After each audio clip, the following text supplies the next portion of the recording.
All right, so we are on. Rock and roll. I'm really excited about this Iceman Talks. Today we have driven 5 hours to get up to here in what they call cold Hawaii to meet with Casper Steinfath, talking about your sort of journey. You've done a similar project, you could say, is like we're going through right now. You're just on the other side. And for those who don't know, Casper is a 4 times world champion in stand-up paddling. You're a Red Bull athlete, as we can see. And then you did last year. You were the first person to cross the Skagerrak, the what you call it, the gap between Denmark and Norway, on a paddleboard. Yep, the board right up there. Exactly, really exciting. And I saw you let me see a sneak peek of your documentary coming out in a little over a month about it all, and really excited to talk with you today about it. And I don't know if you have anything else to add to your because from what I saw in that, you're in a situation where you are. One of the things you talked about in that is how do you see yourself in terms of the perception of, are you an athlete or what do you leave as a person, or how people see you as a more than an athlete, if that makes sense. So I was unsure of how to present you. It's a funny question because it's changing. Yeah. And like I guess the way I would present myself is, look, I'm just a surfer from the northern part of Denmark, and I like having fun on the water, and I like engaging in crazy projects that challenge the conception of what's normal or what's possible. Plus, I love to compete. Yeah. And that's, I'm still an athlete. Yeah. All right, cool.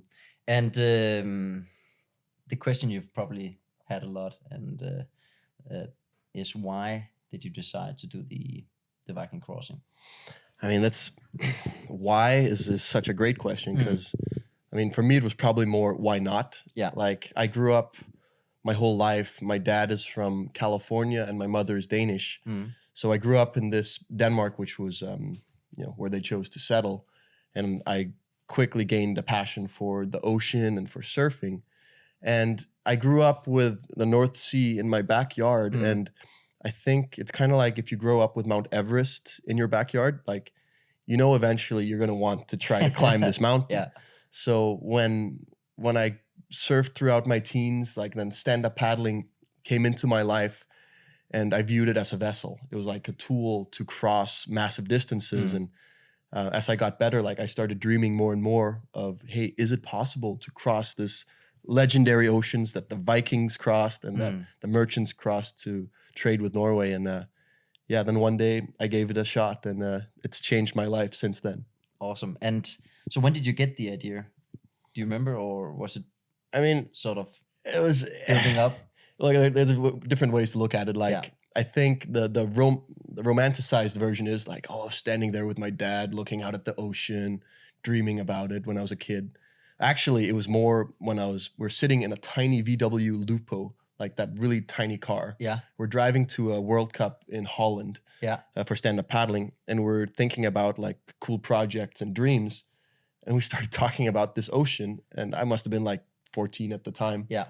And that's when all of a sudden I realized, like, I actually wanted to do this because it was a challenge. It was a personal, kind of like a manhood ritual in some way, or so I thought at the time. Yeah.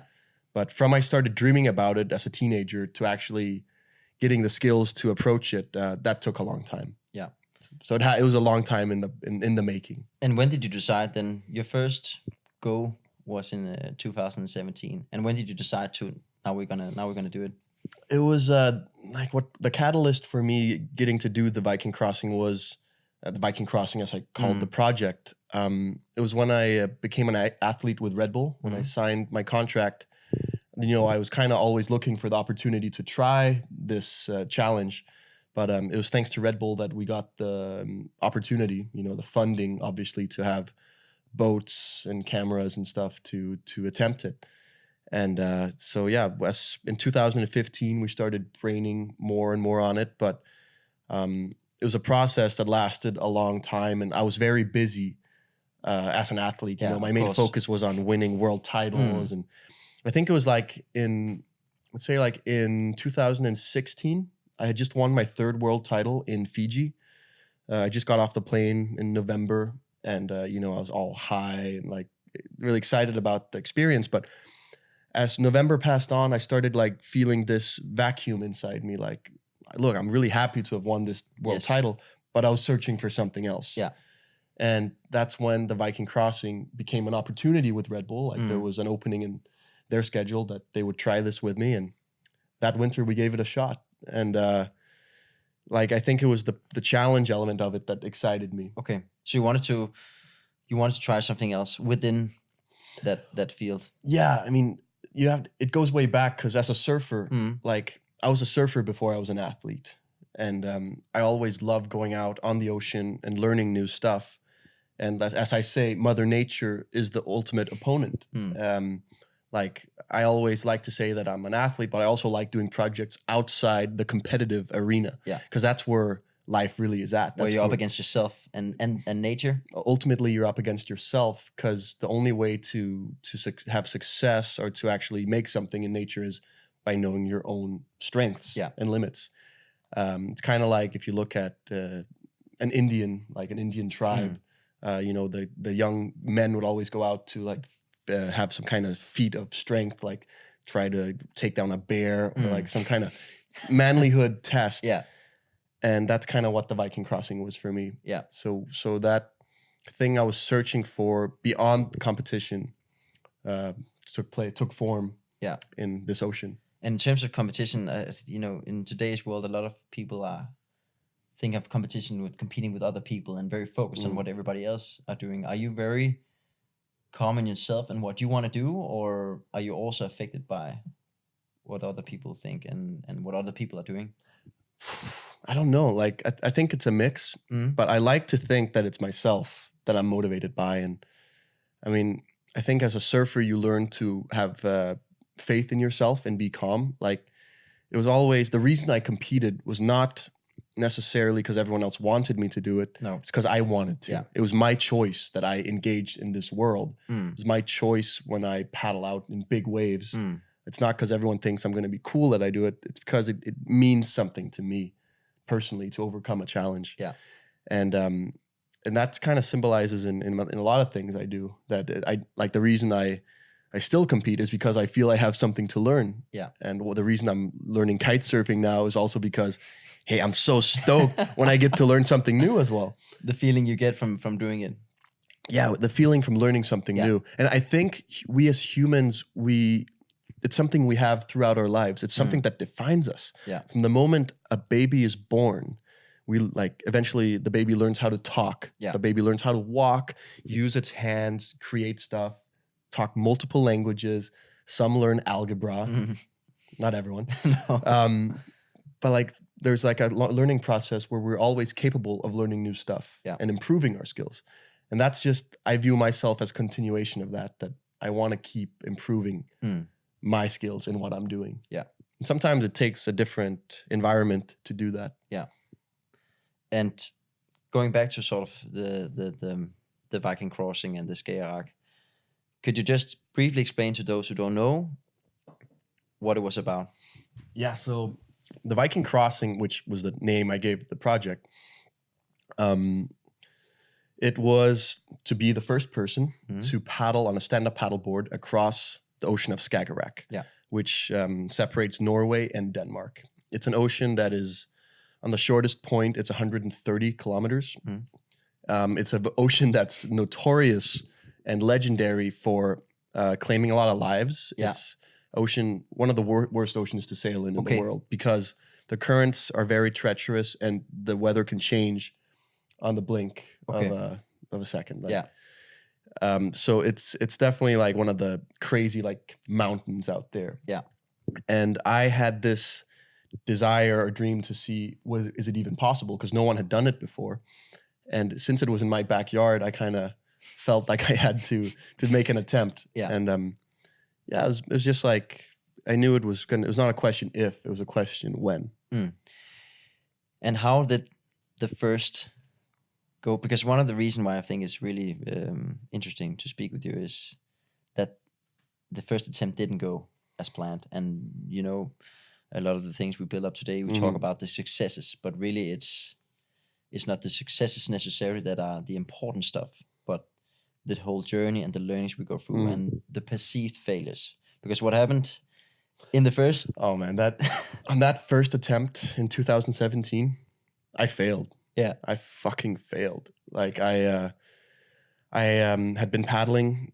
It was a cold February day. It was winter and dark and cold. And I left the beach here in Klitmøller early in the morning, paddled in the dark. And 16 hours later, I had to call the mission off. Only 12 kilometers from the coast in Norway. So after paddling 118, 118 kilometers, yeah. I could literally see the lighthouse in Norway of my destination. I was 12 kilometers away, and like, no matter what I did, I was not going to get closer because the ocean was moving the other direction. Yeah. Like a storm was brewing, and the current was just going somewhere else. Yeah. And it was a very humbling moment because I reached my limit and I could do nothing more. No. But also, like, I was really sad in the moments after when I got pulled up on the boat, which the movie shows. Yes. But quickly I also realized, like, this is the best slap in the face I've ever had because it forced me to rethink what I had been doing. And even though I think I'm the master of the ocean, I'm not. Nature is always in control. If she wants to do something, she's going to do it. And how long time did it take for you to realize that? Was that right after? Or, I mean, because in that moment you're exhausted. I mean, you can see in the movie you're completely, I mean... I'm drained. I'm like on the state of hypothermia. And like it was not my choice to stop. Like I would have kept paddling. Yeah. It was my brother that made a decision. Like he made the call saying... He made the call like it was too dangerous for the security team. And like he knew my limit that, Casper's too stubborn. He's going to keep going. So I was pulled up and like I was broken. Like I was sad and it was the worst day of my life, I felt. Yeah. And it took me probably a good week before I even started realizing what had gone wrong and why. And I think I quickly realized that I had the wrong approach. I treated the whole crossing as it was just a walk in the park. Because normally I'm a water athlete and I train 15, maybe 20 hours a week on the water. So I feel I'm comfortable, but this was just something very different. Yeah. And I was not humble enough, or I was maybe too focused on making a great media production. Like, you know, we were very convinced that this was going to work. So we had a great TV crew and like, we're ready to publish as soon as we got to Norway and it was going to be this great story. Reality was I was not prepared. No. So that I made some huge mistakes. And I think I quickly became aware that they were so big that I had to learn from them. Yeah. And I also realized quickly that I want to try again. Yeah, exactly. That was my next point. Did you knew that right away that I'm going to do this again? I knew quickly I wanted to do it. Like I got on the boat, I was sad and mad, but I also realized I want to try really soon. And I think I wanted a rematch, but I also needed to get some distance from it to really understand. And when I then tried again the next year, it was a very different mindset I walked in with. How, in what sense? Well, in many senses. Like one was like I realized this is supposed to be my project. So I took control of the project, and my brother and I ran the logistics, and my training was so different. Yeah. Like normally I will go to Hawaii and train, you know, where it's warm, temperatures are nice. Yeah. I'll go there all winter and train. Yeah. This time I decided to stay home instead because the things that went wrong was I was not used to paddling in the darkness. No. I was not comfortable paddling at night, which made me seasick. Because when did you start? I started, I think it was 5 a.m. Yeah. Which on the first try. On the first try, which, you know, it's dark and it's winter. And the thing is that it was in February, right? So it's during winter in Denmark. So the second point was it was cold. Yeah. It was like, I think it was -5 degrees that day. And the cold also messed me up because I was burning more energy than I was supposed to. Like that threw me off. So I hadn't planned my energy levels. No. And third, I was racing. Yeah. I was going at a race pace with like my heart rate was around threshold level. Okay. for the first 2 hours. Yeah. And that's great if it's a 2-hour race, but if it's like an ultra marathon, you got to approach it differently. So exactly. The change was that I stayed home all winter. Yeah. I trained in the dark. I got comfortable, put my headlamp on every morning, walked out to the ocean and paddled. And for 2 months, I did that. I woke up at 3 o'clock in the morning, went paddling in the dark, and just lived and breathed and dreamed of crossing that ocean. Yeah. And many would probably say, after your first attempt, okay, Casper, now you tried it. It's not possible.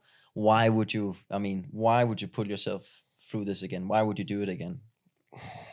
I got a lot of critique for this, for the first attempt, because like for me, it made sense to do this, but for the average person, at least in Denmark, it was totally unheard of what I was doing. Yeah. Like people thought I had a death wish, or that I was just some reckless young kid seeking adrenaline. For the sake of it. Just for the sake of it, Yeah. like I had no reason to live or something. So all these fantastic comments came around, like, man, I hope he tries again so he can show us all how much of an idiot he actually is. Yeah. And I mean, how did that affect you? Did it affect you? I don't think it didn't really get to me because I don't, honestly, we live in a time where you can go and you can sit behind your computer and comment on anything. True. Without any consequence. And like these people, I know they're not experts in the ocean. No. Like I've spent 25 years of my life out there. And I hope that I feel that I know what I'm doing. But it definitely also motivated me. Yeah. People saying that it's not possible. Yeah. It just triggers something inside us that we want to prove them wrong. Just like I wanted to prove the world wrong that a person from Denmark can actually become world champion in a surfing sport. Yeah. So I trained again. I lived, I breathed. It was not pleasant. No. It was not at all pleasant preparing. But then the time came around and then I tried again. What was the difference between your mindset going into before going in that morning? Because this time you went in at 3 o'clock in the morning, right? 1 o'clock. 1 o'clock. That's 1 o'clock. The mindset was that I was going to treat this not as a race. Yeah. I'm not going to be a Ferrari. I'm going to be a slow but steady diesel engine. Yeah. That was the way I was thinking about it, because I don't care if I get there quick. I just want to get there. And we looked into like theories of march tempo, of like how an army would march, or like ultra marathons. My teammate Camilla Peterson, who's a triathlete as well, she gave me a lot of insight into the endurance, but also like nutrition, and how to manage energy levels, which very helpful. Like the triathletes, I feel you guys know something that we surfers maybe don't. Yeah.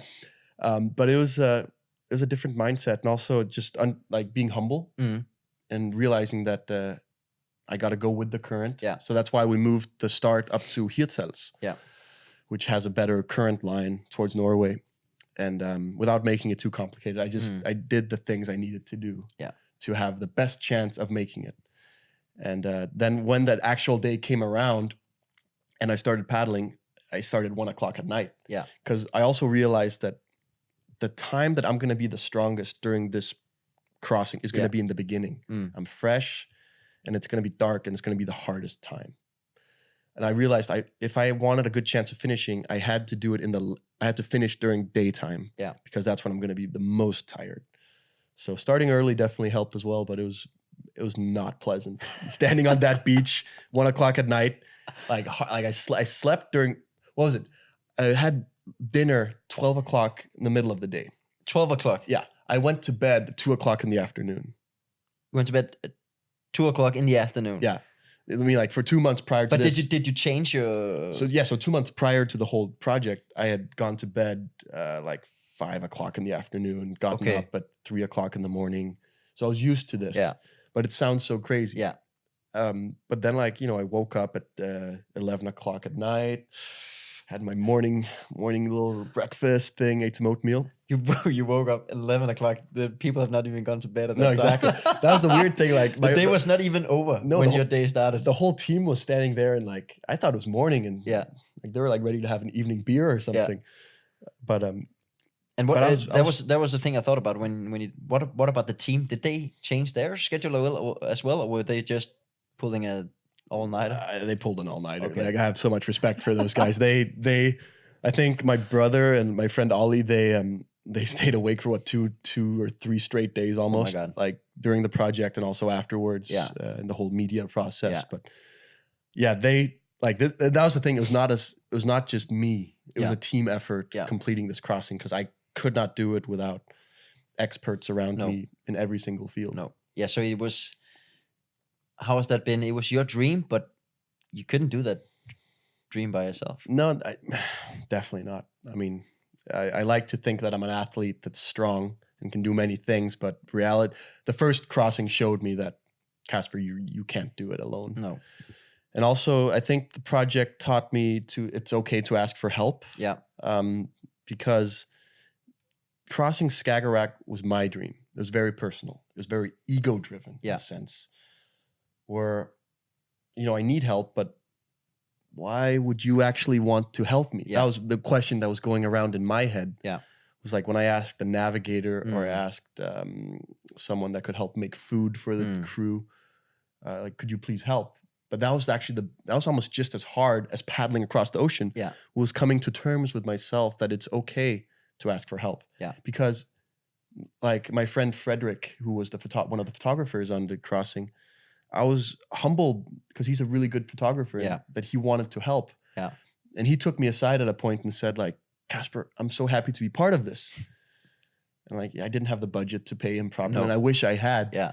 But to see that other people got a great life experience and felt that they were part of something bigger made me happy. Yeah. And that's what made the whole project a success, I think, was that we had great people, that we were doing something that was bigger than just one man's dream. Yeah. So you came together around this whole project. We came together, whether it was, my brother was the main organizer of it, but we had camera people, media people, chefs, drivers, navigators, lifeguards. There's a whole team that came together, captains, and it was pretty impressive. Like the people that we brought together in this project. From totally different professions. Yeah. And then when I got to the finish line, obviously that's when I broke down also, because I was overwhelmed by the sheer amount of good energy everyone was showing. And did you, before going out on the second time, was failure in your mind? Failure was always in my mind, in the sense that it was the anxiety of failing, the fact that it might go wrong. And I think... how did you deal with that?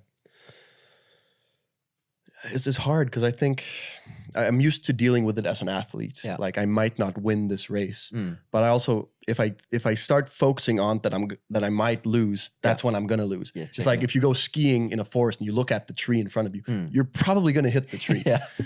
So I tried just to focus on the things that I could control. Yeah. And that was like taking one stroke at a time, paddling for 1 hour, taking a break, just being aware of the conditions around me.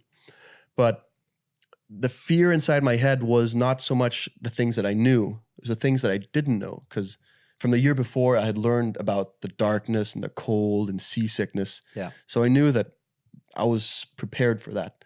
But what else could happen? Yeah. And there was a thing that happened out there, and it's not really in the movie, but it was a very important fact that after 8 hours of paddling, I had a freaking meltdown. You did on the second attempt. There was a massive challenge after 8 hours of paddling, where I had to sit down on my board because I was in so much pain. And where were you in pain? Well, I'll tell you. Okay. It was like you go. Rewind back to when I was putting my wetsuit on. Yeah. I was standing in this tiny little toilet room, and I had a guy that was filming me, and it was a person I didn't really know at the time, just some photographer. Yeah. Nice guy, but I didn't know him. And I was putting my wetsuit on, and I was putting Vaseline under my arms and under my knees, because if a wetsuit sits tight, it's going to start rubbing and giving you a rash. And then I realized all of a sudden after 8 hours that there was a very important part that I forgot to rub in Vaseline. I can almost. Can you see this on the camera? Yeah. I forgot to rub my balls. And I think it was just subconsciously when I was in that toilet room, like, and some random dude looking at me with a camera. I didn't really think that I was going to like rub do that my in front of the camera, obviously. Personal genitals, but it was painful. Yeah. And like all of a sudden, because I did not fall in the water and the wetsuit didn't get wet, it was like... Oh yeah, so it was dry again. It was dry. Oh, and it was just rashing. I mean, in my private parts, there was a lot of skin that was gone, put it like that. Oh my God. You know what's crazy? It was totally unforeseen. Yeah. Like I had not planned for this, and it was just a glitch. That wasn't an issue on the first. It wasn't an issue because I fell more in the water, I think. But so I was standing there in the middle of the ocean. I could not see Norway. I couldn't see Denmark. I was roughly halfway, and I sit down on the board, and then they radio me from the boat, and they're asking like, "Hey Casper, what's wrong?" And I'm like, "How am I going to tell this? Hey guys, my balls are on fire." And like how it was tragical, but it was comical as well. Yeah, as well. Because it was like such a taboo. It was not fun for you in that moment. Man, it must have been horrible. It was terrible. And then like they don't know what to answer. No. Like, so there's just silence. There's silence on the line. And then a minute passes and I'm trying to figure out what to do. And then my friend Peter, who's the documentarist, he calls me on the radio, and he's not supposed to have a radio. No. But he calls me like, "Hey Casper, it's Peter. I just want to tell you that I have ball wax with me." And for those of you that don't know what ball wax is, I don't. It's a cosmetical product for men to like make their balls shiny. Okay. And why he had that with him in the middle of the ocean, next question. I don't know. But the thing is that maybe he saw the he saw something I didn't. But fact is, we found a solution. Yeah. We took my wetsuit down, did some surgery in the middle of the ocean. Boom, wetsuit on, go. And what's funny is like this story, it's comical. Yeah. But it's also very metaphorical in the sense that you never know when your balls are going to go on fire. No. And you can't anticipate it. You can't anticipate everything. And it's going to just, like when I speak to business gatherings and stuff, like you don't know when your company is going to face, like say, some kind of delivery issue or any type of issue. You just got to be ready to deal with it. So when I go out and do or say thank you to people or give gifts, I usually give a box of Vaseline. Awesome. And that's when the balls are on fire. The balls on fire. I love that. Okay, so perfect. After 8 hours. So the point from I think it's a really good point that you say is that obviously you need to anticipate that at some point there will be problems, things you didn't expect will happen, but then the whole point is to take it from there and look at solutions. Deal with it. Exactly. Not worrying too much about because there are so many scenarios that you probably I mean you could go on forever. Yeah, and I mean that's one thing that like I was forced to deal with it there because I mean I literally thought that was going to be the end of my trip. Yeah. Like, okay, we're going to call the second attempt off because Casper's balls were on fire.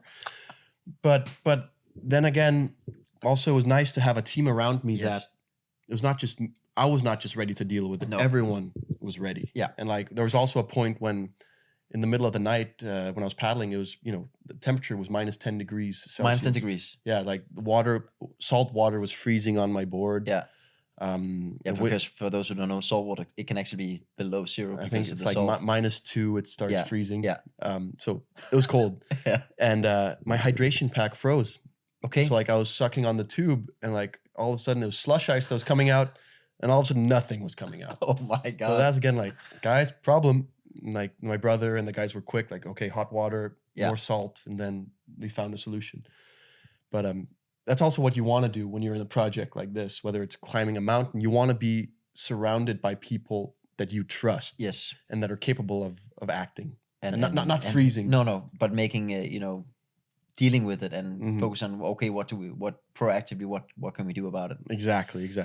And actually, a question I have in terms of energy, and because we don't really see that. We see you bring stuff on board, but how did you actually get energy? Because how many hours are you? It was 18 and a half. 18 and a half hours. How did you get energy during that?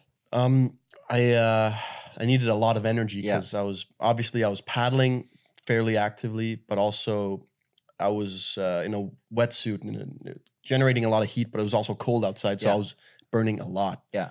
I burned 15,000 calories. 15,000 calories. 1.5, yeah. It's like equivalent to running, I think it was like 3 marathons or something. Yeah. That's what an average, that's 3 days for an average person. Yeah. Right? There was so much energy that was depleted. I don't know how much weight I lost. No.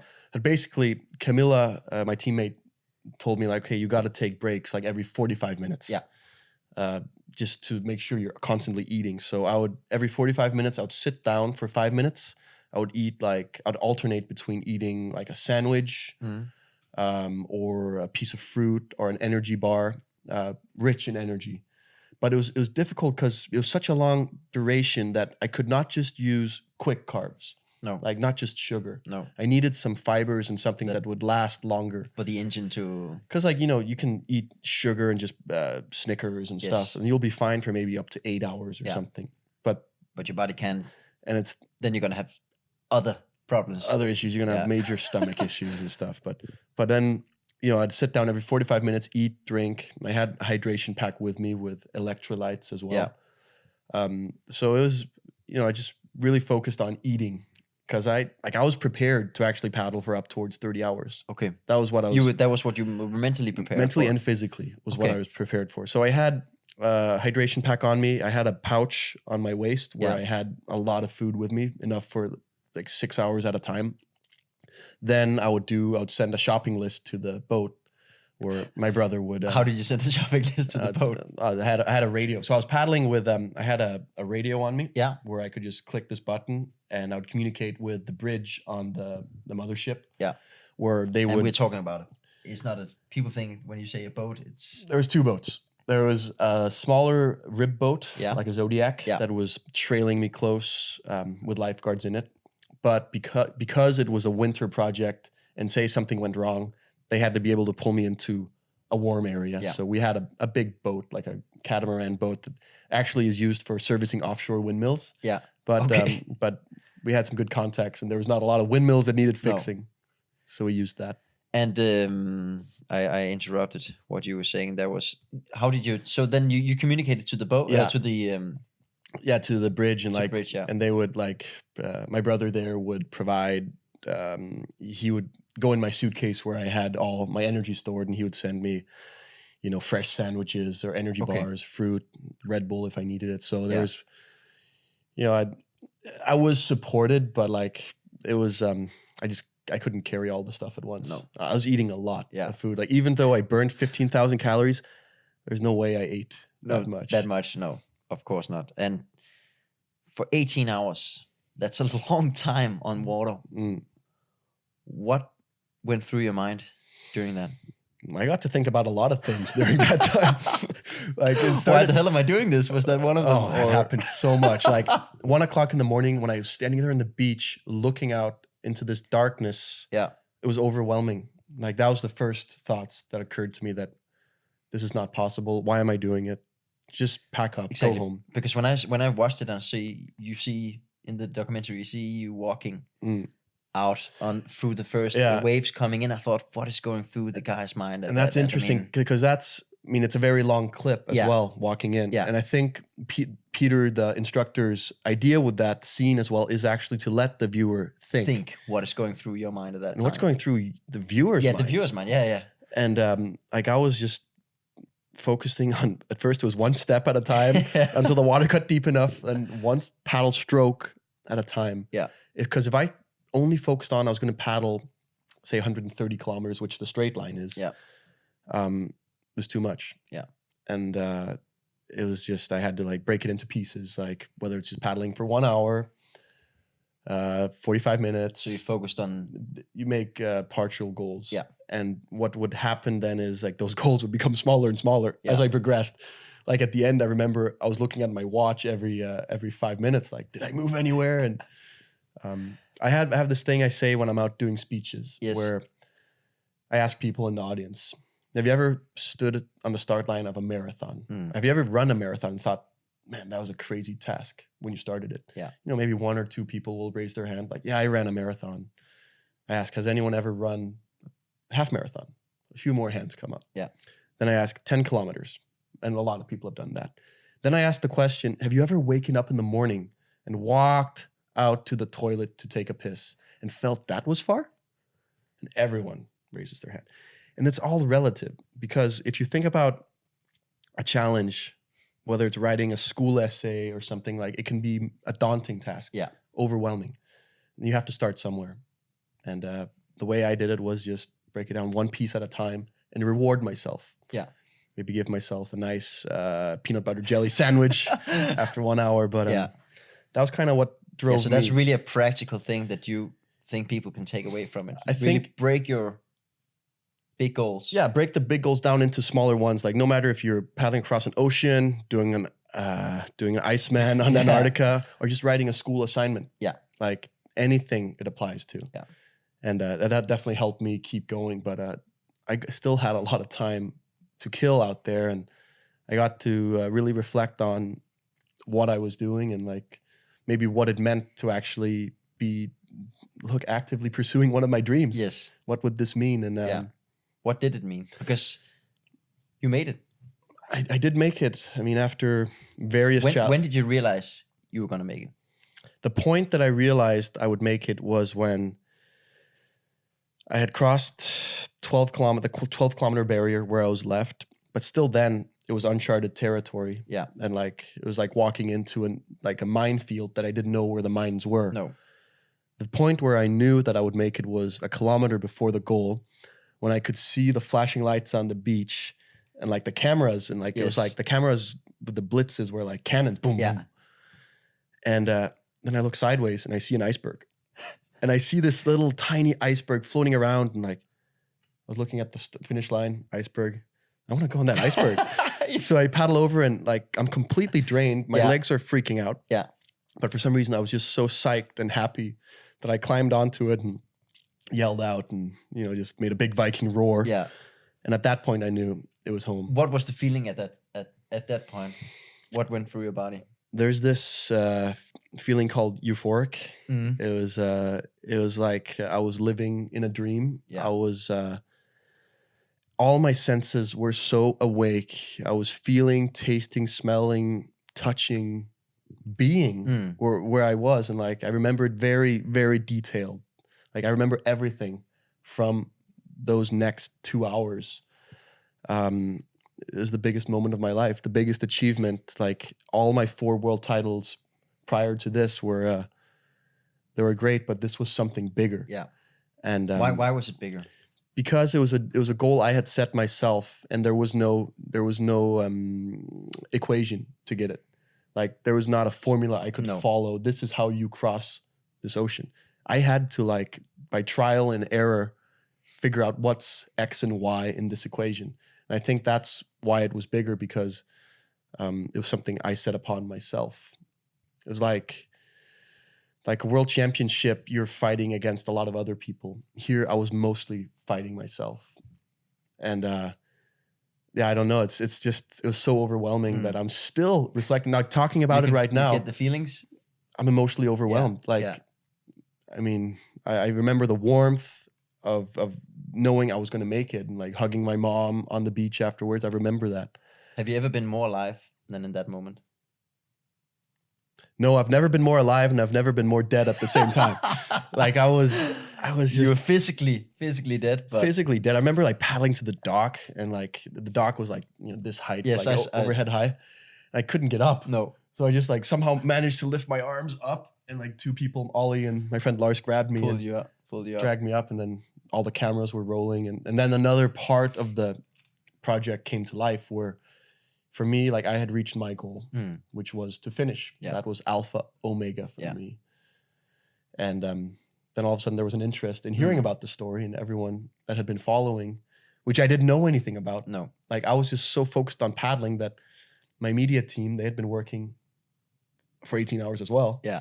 And all of a sudden there was a couple million people in Denmark following the attempt live through all TV and media channels.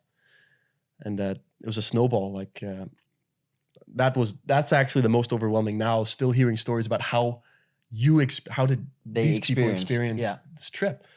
Because I think that was also the beauty of the Viking Crossing, was that it was within 1 day.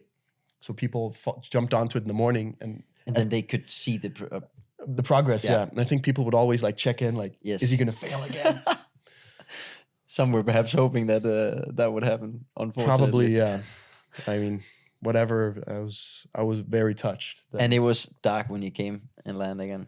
The sun had just set, and like there was these beautiful colors in the sky. It was I paddled into the fjords of Christian Sand when it was still light, and like there was snow on these hills, and it was gorgeous. But as I finished, like I couldn't have timed it any better with with the darkness coming in. And, I mean, from a media standpoint, I guess it was perfect because we made the 7:00 news, but live. You timed it perfectly. I had no freaking clue what was going on. And looking back, then you talked about what you thought about it when you were out there. So what was the meaning behind it all, and how would you describe the feeling afterwards?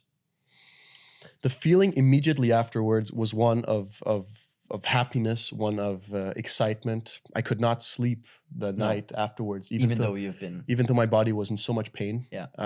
I woke up early in the morning, like after 4 hours of sleep, and just started walking around by myself in Christian Sand. Like there was no one around, and like I was just reliving, and like I was writing things down to remember.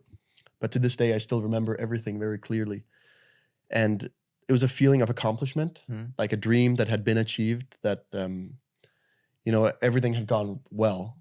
So I was thankful for that. But also at the same time, I was trying to remember what was the route to get here. Like not just the actual crossing, but the many, many hours before that of planning and working. And, the overwhelming feeling also of this team around me. Yeah. Because that was one motivational factor as well when it hurt the most, those last hours of paddling. Was that there was a team there believing in me, and you wouldn't let them down. I would not let them down. No. Like I would rather just pass out in the water and let the lifeguards pick me up.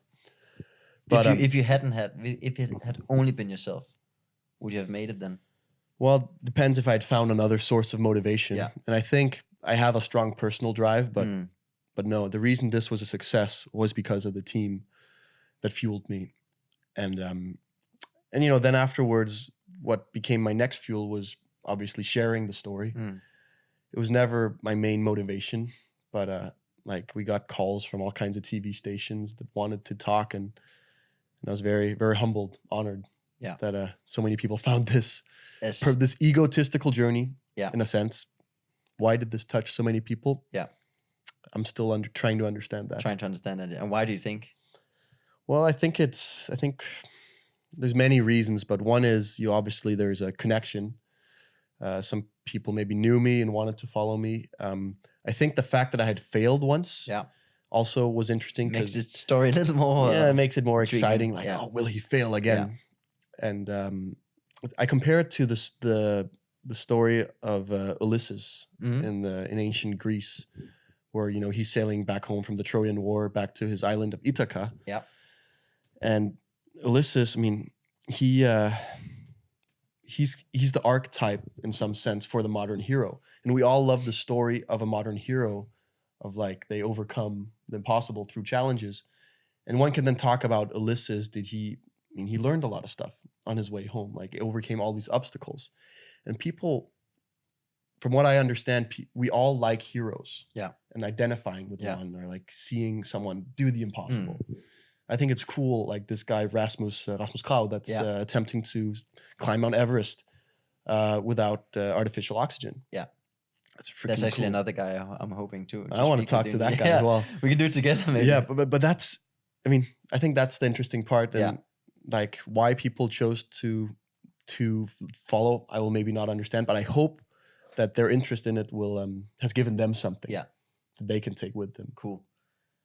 And what has been your biggest lesson during the Viking Crossing project? There's been a lot, but the single biggest lesson has been about failure and accepting failure and acting on failure. So would you actually call it failure? I would calling a lesson. Yeah.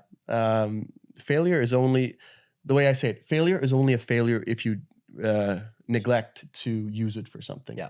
Like when I'd failed the first time, if I had just packed the whole Viking Crossing into this drawer in a little file, put it down and locked it and never looked at it again, that would have been failure. Yeah. Because then I would not be able to learn from what went wrong. And that's maybe one of the messages I hope to share from this project is that, look, we all fail at some times. It's perfectly natural, whether it's an exam or a job application, athletic feat, it can be anything. But like in New York, they say a no is just the first step on the way to a yes. And I think that applies here as well. So that's what I learned most is it's okay to fail, but use it for something positive. Yeah. And obviously it's never easy to fail, but maybe look at the positives and try to appreciate it and see it as a step towards it's actually achieving. Yeah, that's the way you should look at it, but it sucks. Yeah. Like it's always going to suck to break up with a girlfriend. It's always going to suck to get a bad grade in something you really worked hard on. But from that sour feeling, like there is something positive to harness. It's really hard to see in the moment. Exactly. I can attest to that. But so is there an advice you could give to the people watching going through tough times in pursuing whatever they're... I mean, no matter what your goal is or what your dream is, there's going to be challenges. And just like Ulysses losing part of his crew and stuff and me failing the Viking Crossing, my advice can just be embrace the failure. Yeah. Don't be afraid. No. Like, I think the most interesting people are the ones that take chances. Yeah. Because if you always live life in a static line, you'll have a good life, but there's something to be had by taking a chance, and all of a sudden the world will open up in a whole new dimension. Yeah. And trust me, the feeling of success feels way better after the bitter taste of defeat. Yeah. I totally agree with that. And what was the toughest thing about the project? I'd say the toughest part was it was hard paddling and doing the physical part of it, but the hardest part was keeping focus on that while trying to set up a whole project around it. Like trying to get the logistics to happen, raise the funding. Because you said you took control after the... Yeah, so after the first attempt, I took the project into my own hands with my brother, and he was kind of the CEO of the project. A 21-year-old kid, awesome, was kind of managing and controlling, media experts and captains and navigators and stuff. But the hardest part was, for me to keep focus on the athletic side of this thing, while also raising money. Yeah. And keeping everyone in track. So how much energy did that require from you, did you feel? It required a fair amount of time. It required a lot of weeks of work, meetings, mental space, where like as an athlete, I think all athletes can kind of nod that we'd rather be out in our element doing what we do best, but also viewed it as an amazing challenge to try to run a project. Yeah. I mean, I'm 25 years old now, and I really love learning new stuff. So also learning how to manage a team, kind of like the role of a CEO or a executive business person. That was an awesome challenge, but that was gnarly. I have so much respect for people. Like being able to manage a team and inspire a team is something I have a major respect for people that are capable of doing successfully. And there's so many. The whole thing was a challenge. Yeah. So the whole setting up, besides just completing it and then doing it, the whole setup was the hardest part. Yeah. Paddling was almost the easy thing, but then again, I learned firsthand that if I don't take that part serious as well, all the setup you've done is in vain. Yeah. But so what would your advice be to me? Because I'm sort of in the same situation as you were. Obviously I'm gonna need to be in my best shape ever for the Iceman, which I will be, but also I need to make it happen. Find a lot of money to fund the project and set up, because it is, as you say, a small business that you're also starting, basically. That's what you're running. Like you're running a whole project with a lot of people around you. And my advice to you would be never lose track of why you're doing this. Yeah. Like let whatever personal goal you have be the driving factor. Like if you let the project control everything, like if you let the fact of having success, sharing the story, that might be detrimental to actually succeeding, because it is your personal drive that is what's going to get you through. Yeah. And you have a mountain to climb, I'm sure, with raising funding, but it's not impossible. And you can definitely do it as long as you have the energy and the desire to fight and like for what you believe in. Yeah, so focusing on maintaining that energy and the drive for actually doing it. Maintain the passion and the stoke for what you're doing. And like, there was times for me when everything was overwhelming and I thought that I might as well just pack it all down. And like, I seriously considered quitting the whole project. You did? Many times. When? Like during the second lead up to the second attempt, when I couldn't find a following boat. No. I couldn't get anyone to support with finances. I had a hard time convincing people to join. Yeah. But by knowing that I did have people that supported it, and that I really, like, it was deep inside my heart, I wanted to have this rematch. Yeah. That's what drove me. And we humans are capable of so many things, not just physically, but also mentally. And if you have that combination, sky's the limit. That's actually a good point. So how much, if you put percentages on it, how much was it physical and how much was it actually mental to do it? Let's say it was 70% mental, 60%, no, 70 mental, 30 physical. Yeah. Because the mental, like the physical part, you just have to be in good shape. Yeah. Really good shape, and know that you're capable of doing this. Mentally, you got to deal with a lot of things. You're like an octopus inside your mind, where you're throwing balls around, like before, but also during, and like being able to deal with the constant fear of failing and messing up. Like, that's also when you're at a point, like say when you've completed your swim and your bike, and now you got to run those painful, how many kilometers is it? 42. Painful marathon you got to run. Like, that's when your body at some point is going to start telling you, I don't want to do this. Exactly. You're going to die. Like, it's a defensive mechanism. Yeah. I experienced it twice now, where your body tries to protect you and just make you stop. But that's your mind that's telling you that. Your body physically can go on. Could probably keep going for a long time. Like, you're going to run into other issues, but your mind is going to stop you, and you have to believe that you actually have what you can do. It's like when you hold your breath underwater. Yeah.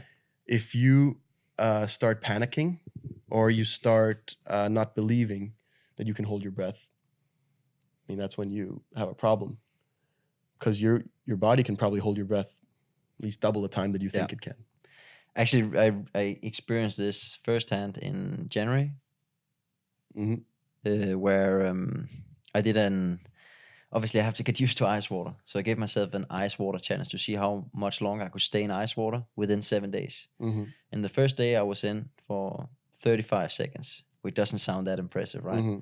But on the last day I was in for 11 minutes and 5 seconds. Wow. In water around 1 degree. And I realized how much it just is your mind. Yeah. And in that sense, focusing on the breathing and getting control, staying in control of yourself. Because I could not possibly change physically within those 7 days. No. So it was all going up, happening in my mind. That shows how strong the mind is. Exactly. But it's also like a muscle. You have to train it. Exactly. And also to realize how much can you push yourself. Fascinating. So question is, did your why change from what it was before doing it, and then when you look back at it now for the Viking Crossing? I don't think it changed a whole lot. Like, it was always a very personal challenge. It was the purpose for me was to finish and to see if I, as an athlete, was capable of completing the journey across this ocean. Afterwards, like, I look with a different perspective, obviously, that like it is possible, and I look at what I have achieved and like the story that I'm now able to tell through the failure and the completion, and how it's touched people. Like, I want to say that's also part of why I did it. Yeah. But it wasn't. No. That was never the purpose. The purpose was for me to achieve my personal ego dream. Exactly. Which as some people view it as a negative thing, that like it kind of feeds into this whole debate that exists around athletes, and especially extreme sports athletes that are ego-driven adrenaline junkies. And I'm sick of that. I'm sick of that notion, because like I might be pursuing some conditions and a feeling during this challenge, but like I never feel that it was stupid what I was doing. No. Like I had a purpose with it. And like one of the things that came up was exactly this topic of ego. And like is that why it annoyed you when your brother said in the documentary, your brother asked, why can't you just say it was your ego that drove you to do this?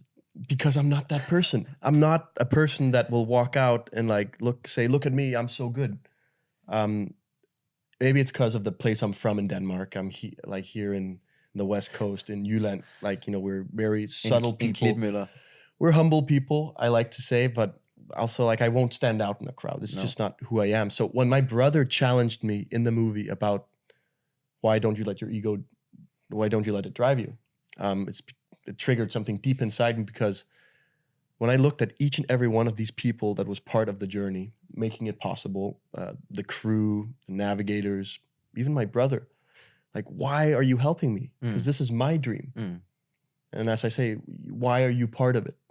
Why do you want to be part of it? Because you could be doing 10 million other things in your life, like be with your family So I think it was overwhelming to actually have people say that they wanted to be part of this. And why do you think people want to be part of it?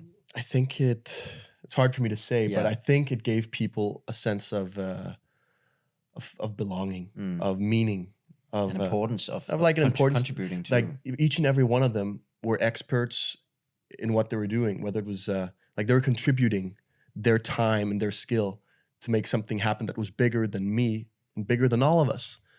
And I think that was what actually drove people to help. And it's a very hard subject for me to talk about because I'm an athlete. And I'm just so thankful that people wanted to do it. And maybe, as my brother says, ego can be a positive thing instead of just being something we connect with a negative feeling.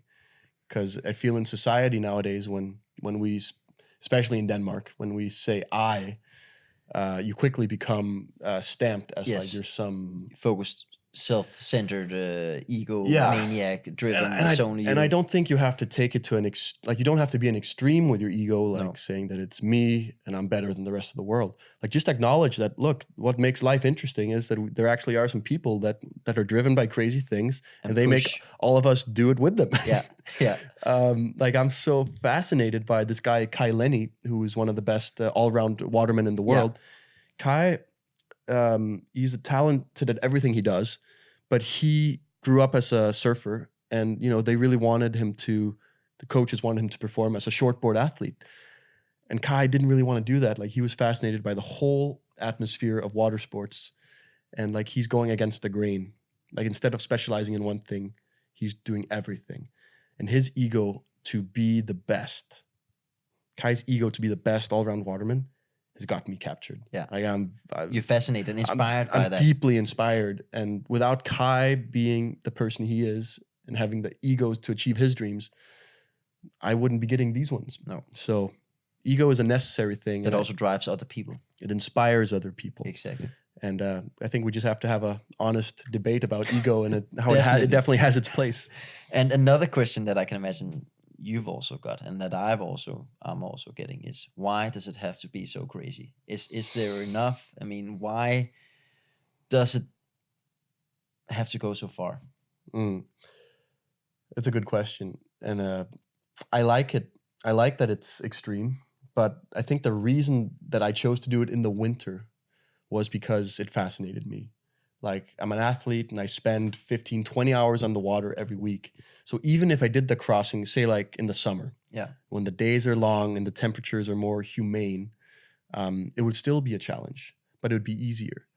So what fascinated me by doing it in the winter was the cold and the darkness.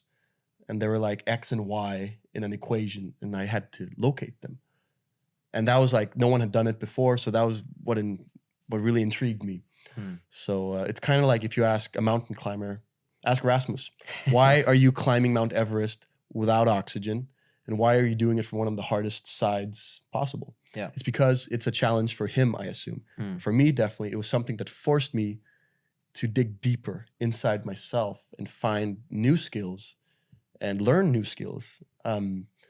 So that it's part of a natural evolution of me as a person. So some people would call it stupid. I would say for me, it made sense because it was where my education was at. Your learnings and where you really push yourself. And then another question that I've received is that it was important to you for you to be the first person to do it, to cross the Skagerrak? I don't really know if it was important to. Well, it was important to be the first because no one obviously had done it before. It's not really the fact that I want to say like, hey, I planted a flag on the moon now. I was the first person here. It's not really what I care about. It was the personal fact that no one had done it before, and the personal challenge of, can I do this? So I don't really like, people say it's a world record I did. I don't really care about that. No. I cared about the fact that I was anxious, I was nervous when I tried it, and the fact that I overcame the impossible. And also that nobody had the formula for how to. Well, no one had the formula. It's like you're creating. Nobody could tell you. It's like it's like a peak in the mountains. Like no one's ascended it before, so no one can tell you what's the right way to do it. No. I'm searching. Yeah. So I was like playing my cards the best I could, and hopefully, the solitary worked out. And then obviously the big question, what now? I really hate that question. When I finished the crossing in Norway, I got pulled up on the docks in Kristiansand because I couldn't climb up myself. No. All these cameras from TV outlets and stuff were in my face. And Ekstrabladet, the tabloid newspaper in Denmark, love those guys. They the guy asked me like with it quickly, like, okay, so what? Very good, Casper. You paddled to Norway. What's next? What's next? And I could not answer him. And that moment, I just said, like, I'm going home. I'm walking up to the bakery, buying a cake. That's my next goal. But I don't know at this point. Like, I don't have a big desire to like do something crazier at this point. Like in the future, I probably will. But like, I'm still reflecting, and I can't say that the next thing gonna be. No. But what I can say is that like, as a person, I'm naturally driven by this tendency of trying new stuff and learning new stuff and solving equations of stuff that hasn't been done before. So who knows what it's going to be? It could be learning a new sport. Yeah. It could be learning how to stand up in front of a crowd of people, telling a story without getting nervous. Do you still get nervous? I still get nervous, yeah, before going on. And that anxiety is a good thing. Yeah. Because it makes me feel alive. And I think that's the next challenge or crossing is going to be something that makes me feel alive. So that's leading to my next question, because obviously I like for the Iceman to symbolize the bigger dreams in life that we are afraid to pursue or we are hesitant to do for other people. So I see the Viking Crossing as your Iceman, or my Iceman as your Viking Crossing. Yeah. And then that's maybe leading to what I asked before, but what do you think? What is the next Iceman for you? The next Iceman for me at this point is going to be growing as a multi-sports athlete. I've been stand-up paddling for 11 years now. Yeah. I still love it. I enjoy being on the water and pushing the boundaries. But I'm really fascinated by the mountains. I can definitely see making a comeback to the mountains, where I spent a big part of my childhood. Skiing and mountaineering. Mountaineering, okay. Yeah. Very inspired by some big people there. And also, obviously Lenny's waterman approach. Yeah. I strive to be the European waterman. So, and you told me that you've just found not a new passion, but very excited about kite surfing. Kite surfing, yeah. Like, I have a lot of great mentors around me with obviously Nick Jacobsen, who's Danish, and Therese, the new Red Bull team member. Yeah. And that's one. Hydrofoiling opens up a whole new variety of possibilities. I do have a project. I'm attempting to hydrofoil to Sweden this summer. That's actually one of the concrete things I'm working on. And then I don't know, like my next Iceman, we'll see. But the North Sea is big, and there's other places in the North Sea one could paddle to. Definitely. Casper, It's been a pleasure to. We're not even done here. We're just getting started of the day, doing something now, going to the water. I hope so.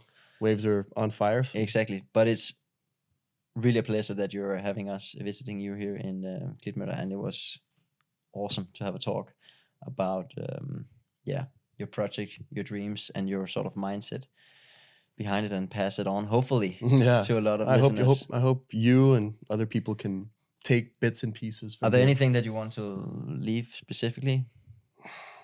Take a chance. Take a chance. Just take a chance. You won't regret it. Oh. Either one way or the other, it'll lead to something interesting in your life. Awesome. We'll end on that note. Thank you so much, man. Thanks for coming.